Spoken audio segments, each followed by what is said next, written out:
So their first name was Timely Comics. It was a name in the early 30s through the 40s. The original writer was Tom Goodman. He started off writing pulp novels and eventually transferred into the world of comic books. The very first published Marvel Comics was in 1939. It showcased the Human Torch, an android, and the Submariner, who's the first anti-hero, or basically villain, who's a hybrid mutant leader of Atlantis. Because they're an early company, they didn't have a whole lot of fun starting off, so their comic was supplied through Funnies Incorporated. And then towards the end of the 30s and early 40s, Joe Simon, the original editor, collaborated with Jack Kirby to create,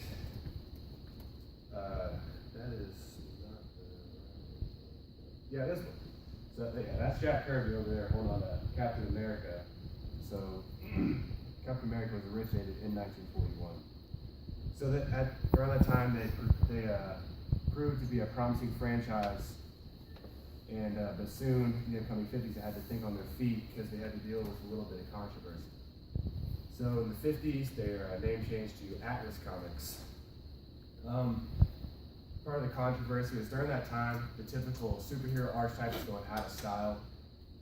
During the post-war era, people were, were just kind of looking for a change from how things, usually were. So they started experimenting with different genres like, humor, romance, like spy, mystery, adventure, and like medieval stuff. And towards the end of the decade, they were trying to publish through the ANC, the American News Company, who at the time kind of had a pretty big monopoly over the printing market.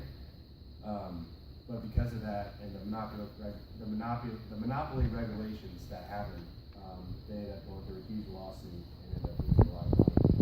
But because they're up and coming, they were getting more funds. There's a minor setback that that put them back a little bit. They're still soon to actually become Marvel Comics in the late 50s. The very first magazine or comics that actually had the little trademark MC box up in the corner. The very first comic to have that on was Amazing Adventures 3, pictured here. During like the late 50s, when they became Marvel Comics, they continued into kind of the same world of sci-fi and other kind of off genres they had gotten into. Most of the more popular stories written in that time were by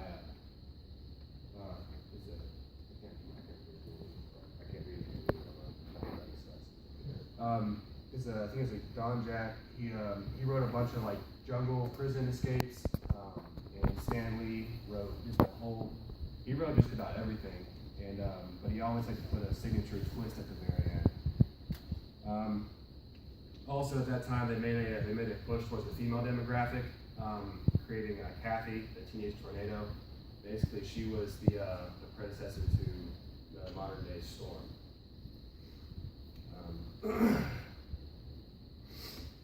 So when the 60s rolled around, they ushered a new era for Marvel, so they could return back to their roots. Around this time, DC Comics also came into play, and then they actually started the revival of the superhero. So when this happened, Marvel had to jump on it. So this is when they created the Fantastic Four, specifically in 1961. Also, with this new revamping of the superhero, they started to add in different characteristics to them, like the whole secret identities. Like Iron Man was Tony Stark.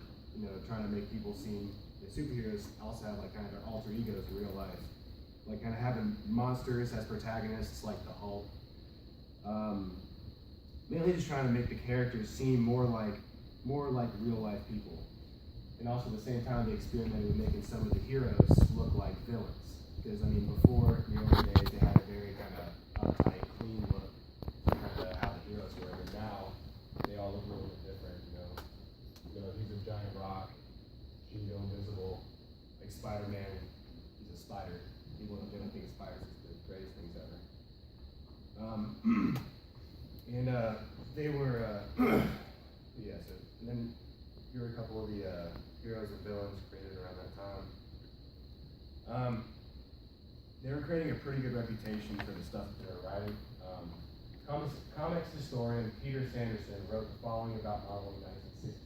Marvel is pioneering new methods of comic storytelling and characterization, addressing more serious themes and in the process keeping and attracting readers in their teens and beyond. They were doing a really good job at providing like further characterization into their superheroes and whatnot, especially with Spider-Man. Because Spider-Man was able to, I guess, relate to a bunch of the teens of the age. He dealt with a lot of the same problems as a lot of us have dealt with, like anxiety, kind of rejection, just so he's able to relate. This is also the time where Stan Lee and Jack Kirby like really became the two most prominent figureheads in comic book history. The pair created some of the greatest comics and characters known to man, and they've got just a couple of pretty successful movies that have come out about what the whole thing can be. So, to review, they're at first called Timely Comics. They created their first group of superheroes. Later they renamed Atlas, so they had to make a couple quick adjustments and dealt a pretty large lawsuit. Finally they were called Marvel. They continued with the trends, they got back to their roots. In a time kind of marked by monopoly and progression, it's pretty impressive to see how people like Stan Lee and Jack Kirby were able to capture the hearts of people all around the globe with their comics. Thank you.